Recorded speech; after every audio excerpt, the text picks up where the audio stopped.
BBM kita akan mengetahui bagaimana sebenarnya kondisi di lapangan terkait BBM dan reaksi warga di tanggal 1 ini. Kita tanyakan langsung kepada koresponden CNN Indonesia Mahardika Utama yang saat ini berada di SPBU kawasan MT Haryono.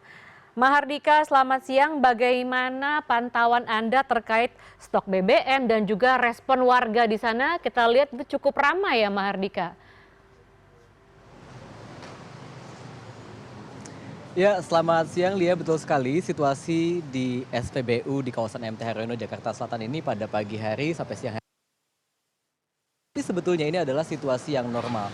Meskipun pemandangan yang berbeda terjadi sepanjang hari Selasa kemarin, bahkan sampai tengah malam terjadi antrean yang cukup panjang di SPBU di kawasan MT Haryono, Jakarta Selatan ini. Maka panik buying memang terjadi di tengah adanya wacana kenaikan harga BBM per 1 April. Meskipun demikian, sama-sama kita mendengarkan bahwa tadi malam pemerintah dari Seoul mengumumkan bahwa tidak ada kenaikan harga bahan bakar minyak baik subsidi maupun juga non-subsidi. Nah, seperti apa ya kira-kira reaksi masyarakat setelah ternyata BBM tidak jadi naik? Nih, saya akan coba untuk bertanya. Selamat pagi, Mas. BBM kan nggak jadi naik nih, walaupun yang subsidi ataupun juga non-subsidi. Pendapatnya gimana? Ya, alhamdulillah buat ojol juga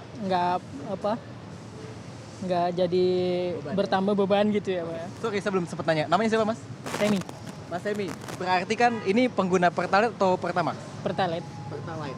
Nah, Pertalite ini kan nggak jadi naik. Tadi bebannya sementara ini tidak bertambah ya karena kenaikan BBM. Tapi bukan tidak mungkin nanti bisa jadi ada penyesuaian harga nih, apalagi situasi dunia masih kurang bagus begitu. Gimana nih tanggapannya?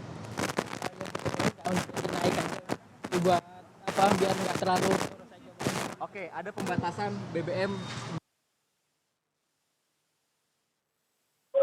Kalau pembatasan kayak gitu ya wajar aja sih, Bang. Wajar ya. Oke, baik Mas Emi, terima kasih.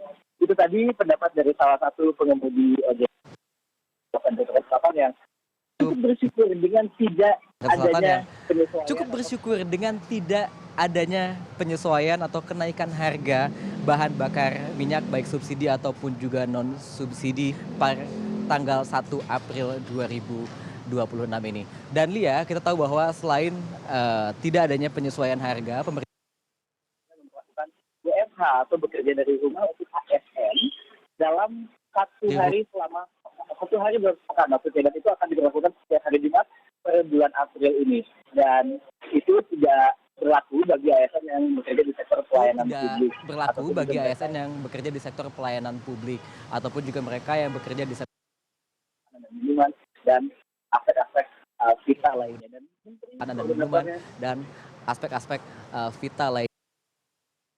ASN selama 1 hari berpekan itu akan berpotensi untuk berhemat 6,2 triliun rupiah karena dari penghematan 6,2 triliun rupiah karena dari penghematan tersebut tentu akan ada pengurangan konsumsi bahan bakar minyak, dan dari WFH-nya ASN itu juga akan ada konsumsi BBM masyarakat yang bisa dihemat hingga 59 triliun rupiah. Lia, sebetulnya penghematan konsumsi bahan bakar minyak atau BBM ini konflik di Timur Tengah. Pasalnya, berdasarkan survei dari Badan Pusat Statistik mencatat bahwa pengeluaran masyarakat di Indonesia ini rata-rata untuk biaya transportasi saja persentasenya mencapai 12,46% dari total biaya hidup mereka per bulan.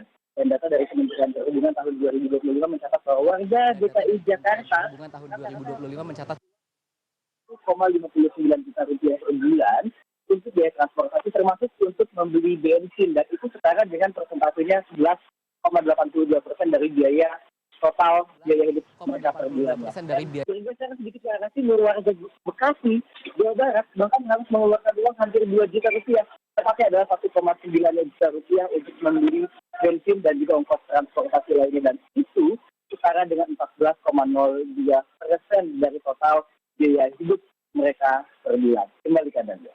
Baik, Dika, Anda lihat tadi dan juga Anda sampaikan bahwa memang ini tampaknya merupakan kondisi yang normal begitu ya, dan juga pemerintah sudah mengumumkan tidak ada kenaikan di hari ini.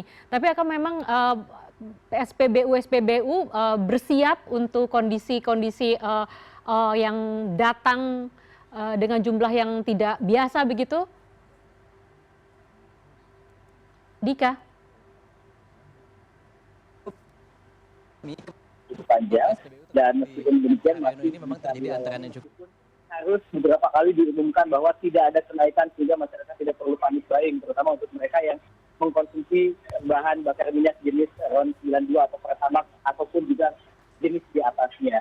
Dan kalau dari pantauan saya kemarin di Bekasi, di salah satu SPBU swasta, bahkan harus menutup SPBU mereka sekitar pukul 6 sore mengingat stoknya sudah semakin tipis, sementara pengunjungnya semakin banyak. Tetapi kalau kita melihat hari ini, apalagi dielaborasi lagi dengan statement dari Menteri SDM Bahlil Lahadalia tadi malam yang menyatakan bahwa stok BBM di Indonesia saat ini terpantau aman dan masih bisa terkendali dalam beberapa hari ke depan. Ini tentunya juga mengakibatkan situasi di SPBU tidak seramai kemarin. Dan juga terkait dengan adanya aturan pembelian secara wajar atau pembatasan BBM jenis Pertalite dan juga solar sebanyak 50 liter per hari, ini juga terus diperketat dengan terus melakukan pengecekan atau scan barcode My Pertamina untuk pembelian Pertalite dan juga solar untuk kendaraan pribadi. Tetapi aturan ini tidak berlaku untuk angkutan umum ataupun juga lihat kembali ke Anda. Baik, terima kasih Mahardika Utama, koresponden CNN Indonesia melaporkan dari SPBU di kawasan MT Haryono. Terima kasih Dika, selamat siang.